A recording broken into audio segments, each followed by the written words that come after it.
प्यारे बच्चों, class 11th 6/7/2024 को इकोनॉमिक्स विषय का एग्ज़ाम है।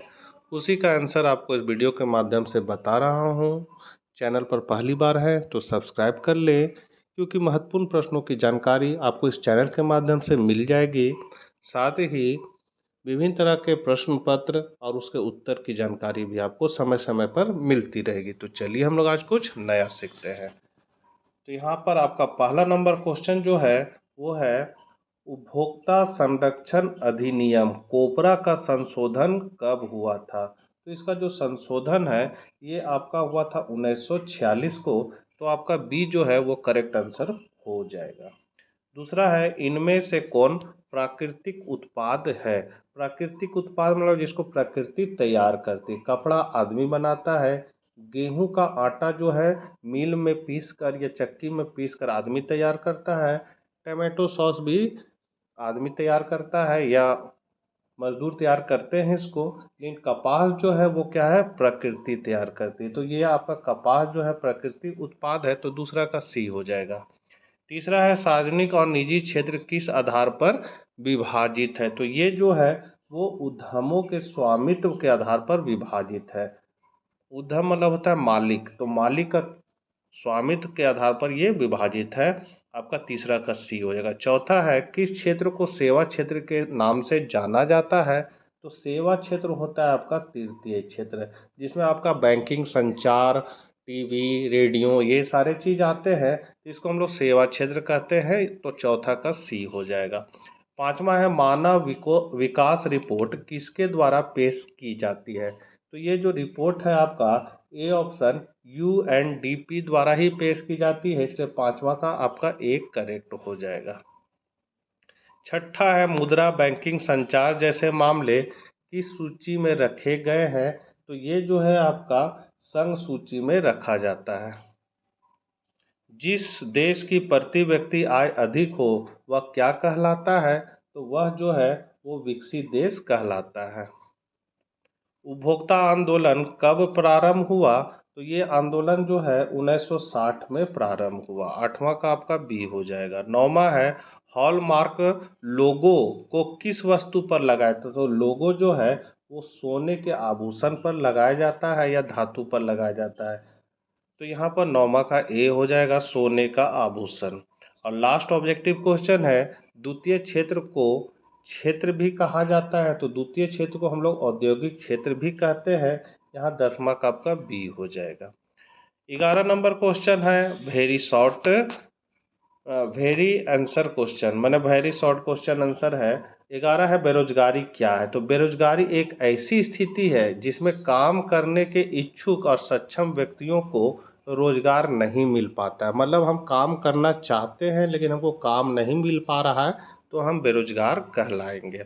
बहुराष्ट्रीय कंपनियां किसे कहते हैं। तो बहुराष्ट्रीय कंपनियां वे कंपनियां हैं जो एक से अधिक देशों में संचालन करती है। इनका मुख्यालय एक देश में होता है, लेकिन इनकी शाखाएं, सहायक कंपनियां या संयुक्त उद्यम दुनिया भर के विभिन्न देशों में फैले होते हैं। 13वां क्वेश्चन है, शॉर्ट आंसर क्वेश्चन, ऋण के औपचारिक और अनौपचारिक स्रोतों के बीच अंतर स्पष्ट करें। तो पहला है औपचारिक, कि औपचारिक ऋण में बैंकों और सहकारी समितियों के लिए कर्ज आते हैं, जबकि अनौपचारिक ऋण में क्या है, तो अनौपचारिक उधार में साहूकार, व्यापारी, मालिक, रिश्तेदार, दोस्त इत्यादि आते हैं। दूसरा अंतर है, ये भारतीय रिजर्व बैंक की निगरानी में कार्य करते हैं, जबकि अनौपचारिक क्षेत्र जो है वे ऋणदाताओं की गतिविधियों की देखरेख करने वाली कोई संस्था नहीं है। फिर है कि ब्याज की दर अपेक्षाकृत कम होती है औपचारिक में, जबकि अनौपचारिक में ब्याज दर अपेक्षाकृत अधिक होती है। तो ये मुख्य अंतर हैं।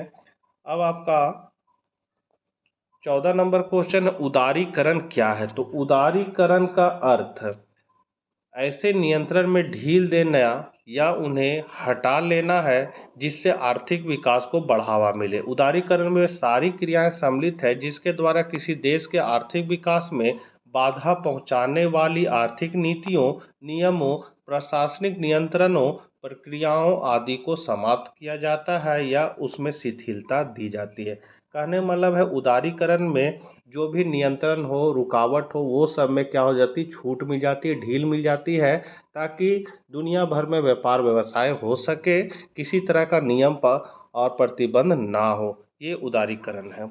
15 नंबर क्वेश्चन है, वैश्वीकरण क्या है? भारत में वैश्वीकरण के प्रभावों को लिखे।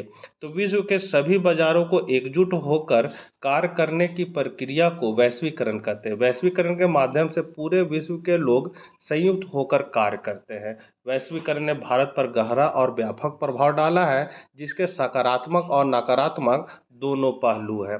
तो सकारात्मक प्रभाव क्या है? पहला, आर्थिक विकास। वैश्वीकरण ने भारत में आर्थिक विकास को गति दी है। विदेशी व्यापार और निवेश में वृद्धि ने रोजगार के अवसर पैदा किए हैं, बुनियादी ढांचे में सुधार किया है और लोगों के जीवन स्तर को बढ़ाया है। औद्योगिकरण, वैश्वीकरण ने भारत में औद्योगिकरण को बढ़ावा दिया है। बहुराष्ट्रीय कंपनियों ने देश में प्रवेश किया, जिससे नई तकनीकों और प्रबंध प्रथाओं का हस्तांतरण हुआ है। अगला पॉइंट है उपभोक्ताओं के लिए लाभ। तो वैश्वीकरण ने उपभोक्ताओं के लिए विभिन्न प्रकार के उत्पादों और सेवाओं को कम कीमतों पर उपलब्ध कराया है। फिर है कम्युनिकेशन और कनेक्टिविटी। तो वैश्वीकरण ने भारत को दुनिया के बाकी हिस्सों से जोड़ा है। इंटरनेट और मोबाइल फ़ोन जैसी तकनीकों ने लोगों के लिए संवाद करना और जानकारी साझा करना आसान बना दिया है। अब इसके नकारात्मक प्रभाव है असमानता। वैश्वीकरण ने भारत में आय और संपत्ति की असमानता को बढ़ा दिया है। रोजगार पर प्रभाव, कुछ क्षेत्रों में वैश्वीकरण ने नौकरी छूटने का कारण बना है, क्योंकि कंपनियों ने कम लागत वाले देशों में उत्पादन हस्तांतरित कर दिया है।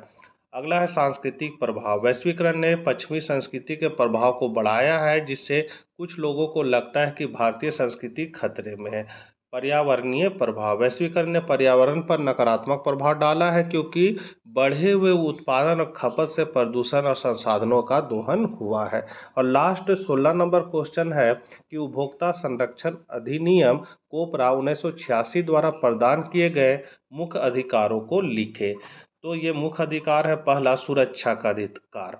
उपभोक्ता को अधिकार है कि वे उन वस्तुओं की बिक्री से अपना बचाव कर सके जो उनके जीवन और संपत्ति के लिए खतरनाक है। दूसरा है सूचना का अधिकार। तो इसके अंतर्गत गुणवत्ता, मात्रा, शुद्धता, स्तर और मूल्य आते हैं। तीसरा है चुनने का अधिकार।